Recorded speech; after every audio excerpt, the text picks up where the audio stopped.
Morning, VC. All right, big race week here in Charlotte, North Carolina. Every Memorial Day weekend, we have the Xfinity and NASCAR races here at Charlotte Motor Speedway. So I thought I'd share just a little bit of footage from yesterday's festivities. A friend of mine works for Hendrick here, and my friend Larry, and he sometimes gets free tickets to the race. This time, we didn't have the company box as the bigwigs took all the tickets. He ended up winning some tickets through the NC lottery. So they were really good seats, kind of close to turn one. And yeah, it was a good race. No wrecks right until the end. And then it was like a green-white checkered finish. But one of the guys from the big leagues came down and stole one. So William Byron. But he works for Hendrick, and my friend Larry's boss, so the boss will be happy. But yeah, this week, as far as records, I think I got to Lunchbox a couple times coming home from work, and also snuck into Premium Sound for the first time in a long time. Luke had some nice records on the wall that I may return to see if they are still there at a later date. I just rummaged through the 7-inch records mostly. Since he's got tons of stuff that he bought in a huge 7-inch collection a while back. So yeah, we'll show you what we picked up here this week. All right. Went into Lunchbox and found this in the new arrivals, David Axelrod, the auction. An original copy from the 70s, I want to say 1972. This was a very good price because there's some water damage on the inside of the cover. You wouldn't really notice it unless you really are looking at it. And then just a little bit on the front cover there. But the record itself is mint. And it's a Decca stereophonic press. Beautiful copy. I'm not really concerned about the inner jacket so much, so yeah, I picked that up for a fraction of what it goes for online. Great composer, Mr. Axelrod. Large group, funky, soulful, jamming stuff, as always. This came out right before Heavy Axe. I really dig Heavy Axe. That one's got some really good funky stuff on it. This one the same. A lot of people sample Axelrod. The auction, that's a cool one. First time seeing it in a shop. And then this was on the wall. I was just talking about how people pay ridiculous sums for these Melvins records on Amphetamine Reptile.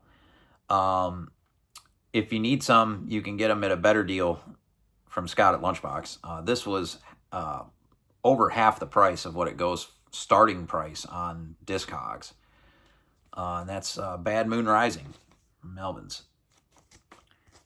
If I see a deal on any of these limited pressings, I will grab them.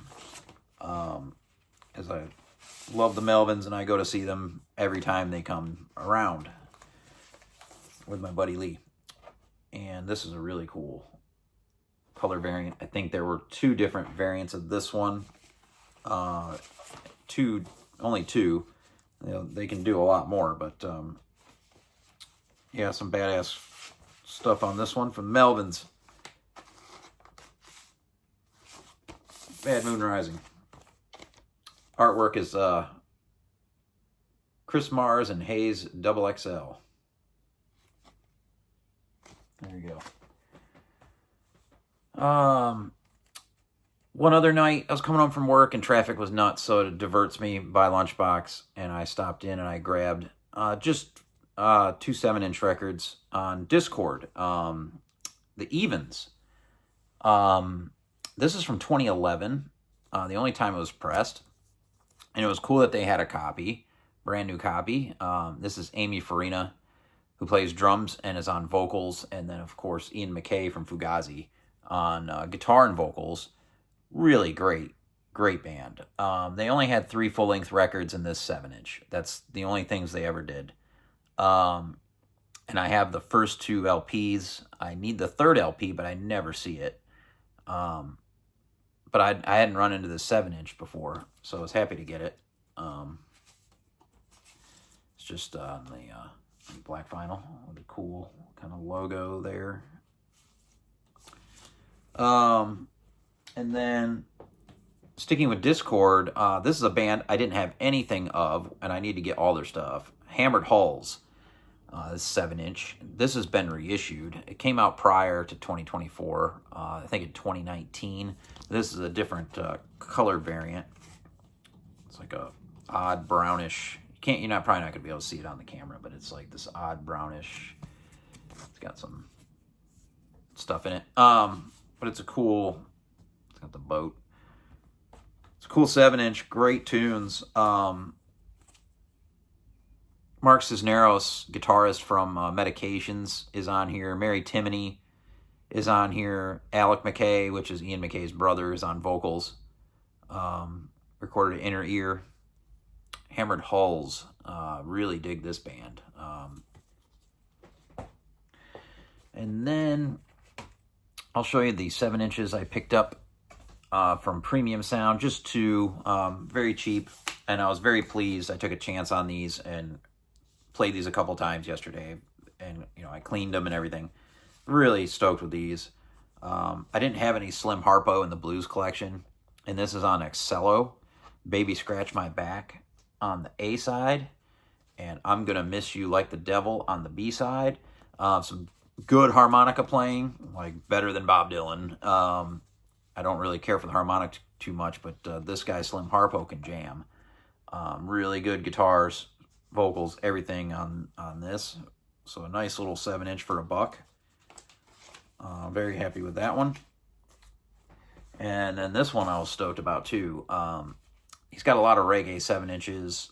This is the one I picked out. Prince Buster on Philips. I think the Slim Harpo might be from 66 or 67. Same with this, 66 or 67. Can't remember the year.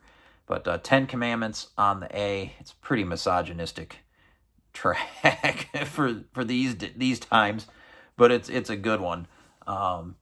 Prince Buster giving his 10 commandments to women on how they should behave, and then Don't Make Me to Cry on the B side, which is a really good kind of rocking ska tune. Yeah, Prince Buster, great early ska artist. On the Philips label from the U.S. This was $4. Anytime I see Prince Buster stuff, I'm going to pick it up. And then last but not least, I showed this in my top 10 most valuable 7-inch video that I just did. But this came in the mail this week. I had to order it from the UK. It is a U.S. pressing on the Rollin' Rock record label from Van Nuys, California. This is from 1974. Charlie Feathers, That Certain Female on the A, and She Set Me Free on the B. One of the best rockin', jammin' 7-inches I own. Yeah, Charlie Feathers. Awesome rockabilly stuff. Saw a video with Madam Sin and John 6-inch pianist, that turned me onto this stuff. This, I guess, was featured in Kill Bill, in that Tarantino flick. That Certain Female cut, really, really killer. That's a rare one. It was a good price. There were 3 available on Discogs, and I got the cheapest one, and it's dead mint. And it is definitely an original. It's not a reproduction. So everything matched up. And that seller, I wish I could tell you the name, is the best seller I think I've ever experienced dealing with on Discogs. I ordered it in an evening here. They replied instantly to the purchase with a tracking number within 5 minutes in the UK.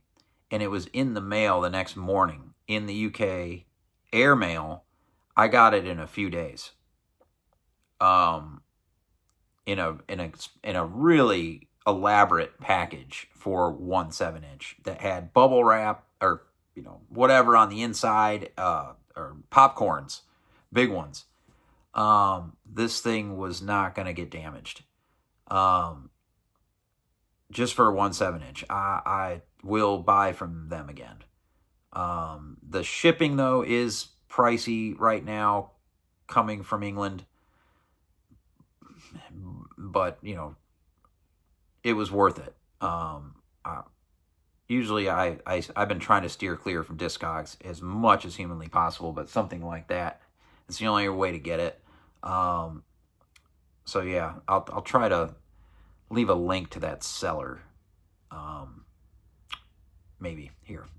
But yeah, everybody have a great holiday weekend. Peace.